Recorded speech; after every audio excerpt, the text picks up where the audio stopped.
Bagaimana jurus sehat untuk orang-orang yang cuci darah?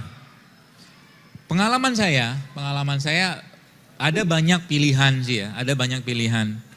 Pilihan pertama menggunakan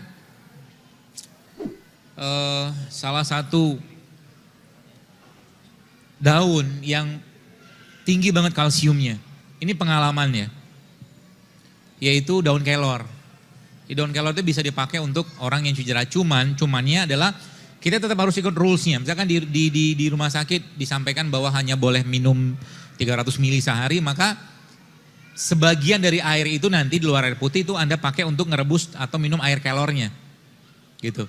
Itu yang pertama bisa. Atau menggunakan akar alang-alang juga bisa.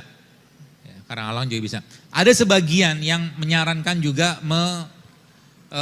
konsumsi baking soda. Ya, baking soda. Saya ini tidak ada pengalaman, tapi katanya ada yang berhasil.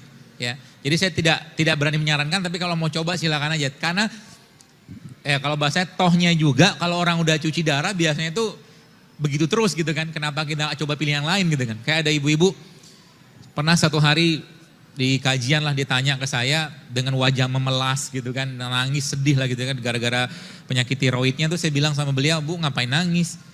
Saya bilang, "Toh dengan atau tanpa penyakit ini ibu tetap akan mati kok," saya bilang. Benar kan? Kenapa harus sedih gitu kan? Karena sedihnya itu justru malah melemahkan badan kita gitu loh. Wake up ya. Udah bangun aja lah dari kesedihan kita gitu, hadapi aja. Kalau mau mati, mati aja.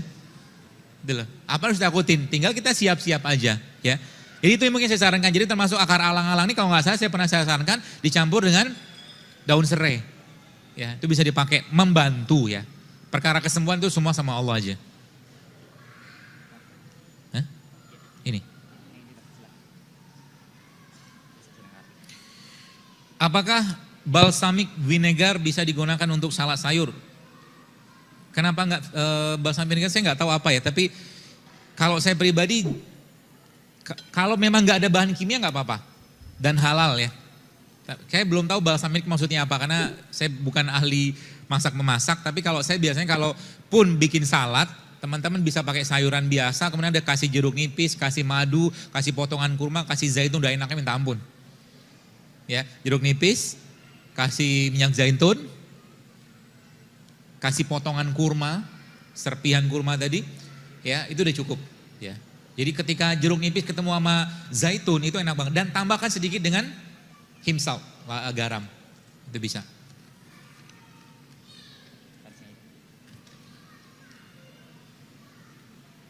Bagaimana cara menghindari sakit tipes yang terkadang timbul rutin 1 tahun 2-3 kali? Jadi gini teman sekalian, tubuh kita tuh kalau terkondisikan baik, Anda akan jarang kena penyakit. Saya tanya, di sini yang sudah mulai hidup sehat, mulai nggak atau sudah mulai nggak merasa penyakit-penyakit yang biasa datang itu udah nggak datang lagi?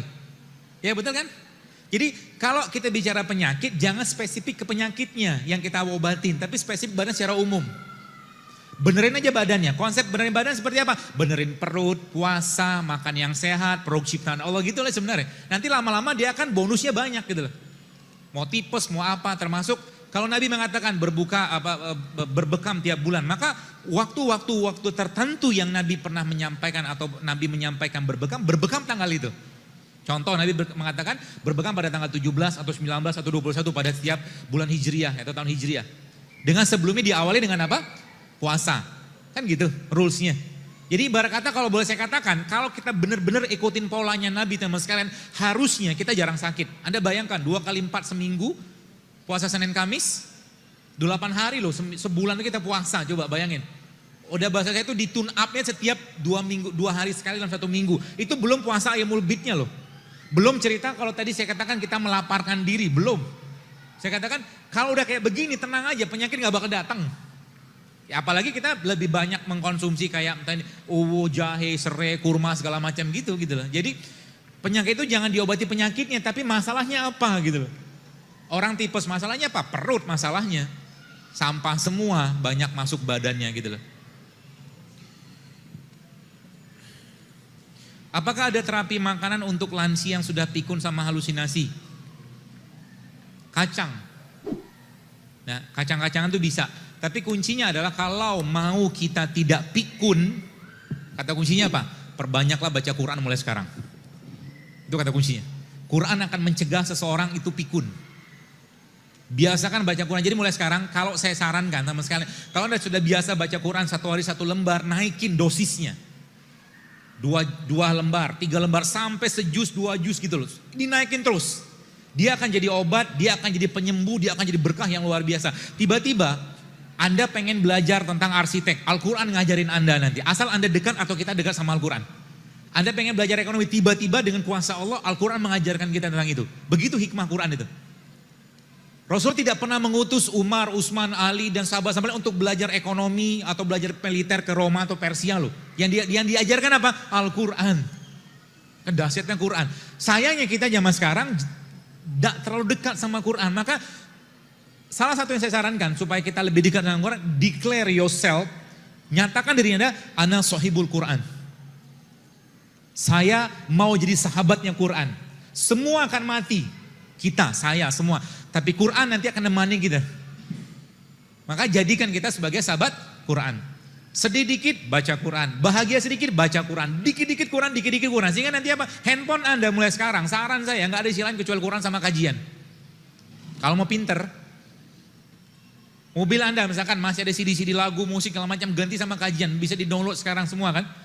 Saya alhamdulillah di mobil saya itu ada 600, ada 700 judul kajian. Jadi nggak habis-habis ya. Siro tuh semua ada, perang Uhud, Badar, semua ada. Jadi sejam kalau saya macet, saya sudah dapat 1 ilmu di sana. Begitu polanya. Anda yang biasa jogging, jangan lagi dengar musik, dengerin Quran waktu jogging. Gitu, ya. Jadi kan dahsyat tuh, tiba-tiba kok saya jadi pintar dan minta. Ketika kita baca Quran teman sekalian, minta sama Allah, ya Allah, dengan wasilah keberkahan Quran ini cerdaskan diriku, bisa minta kayak begitu. Dengan wasilah Quran yang ku baca ini, ya Allah, maka hilangkan penyakitku, bisa kayak begitu. Dengan wasilah Quran ini, ya Allah, maka izinkan aku ketika aku mati nanti aku bisa membaca dia, ya Allah, gitu. Asik Pak. Jadi nanti kematian itu bukan menjadi sesuatu yang menakutkan. Maka Nabi katakan apa? Ada 2 penyakit yang gak bisa disembuhkan, yaitu pikun ya dan kematian. Ya, seperti itu. Jadi boleh dimakan itu dan perbanyak makan yang tinggi omega 3 ya. Nutrisi apa yang dimakan untuk orang yang kurus? Protein sama karbohidrat, tapi proteinnya harus protein yang baik ya. Jadi karbohidrat contohnya apa? Kayak beras merah, beras hitam gitu loh. Protein contohnya apa? Ya tadi ikan. Dan protein tidak mesti Anda dapatkan dari hewan. Tidak mesti. Jadi kalau realnya, tapi benar juga sih. Ada satu dokter dia bilang sebenarnya kita tuh makan daging cukup 4 kali sebulan. Daging hewan loh. Kenapa? Karena gigi taring kita cuma 4 dia bilang. Ya gigi taring kita cuma 4 kan? Artinya taring itu fungsinya apa? Untuk mengoyak, merobek yang sifatnya protein di hewan gitu kan.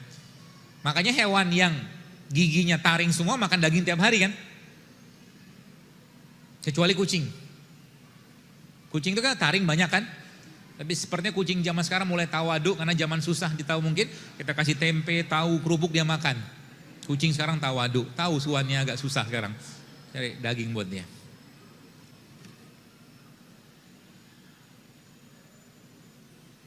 Bagaimana cara menambah berat badan anak yang masih berusia 7 tahun kali ya, yang tidak seideal anak-anak sebayanya?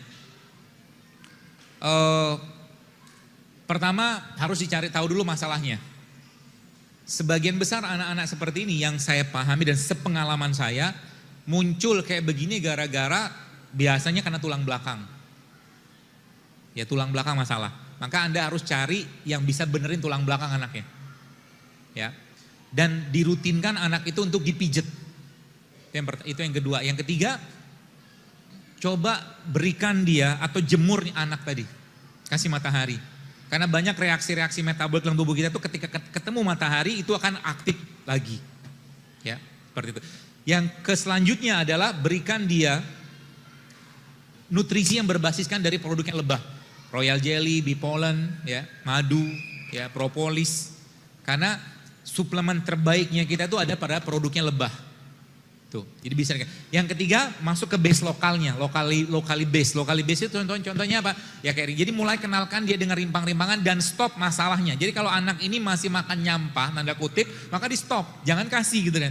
Di rumah Anda jangan lagi, katakan gini, Anda mau nyetop anak Anda makan ini, makan itu yang gak sehat. Tapi lemari makan masih banyak begituan, gak bisa Bu.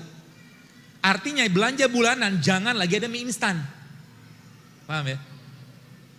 Kalau mengurangi, katakanlah mengurangi di rumah, misalkan kita mengurangi minyak kelapa sawit, minyak lemak trans kayak begitu. Maka jangan banyak beli minyak, biasakan di rumah dikukus, direbus, disangrai, di bake atau di oven gitu loh. Caranya begitu. Jadi potensi yang membuat kita ada potensi ke sana, kita blok, kita stop. Tapi sebelumnya, please like dulu video ini, klik tombol like, dan yang paling penting, klik tombol subscribe bagi yang belum. Karena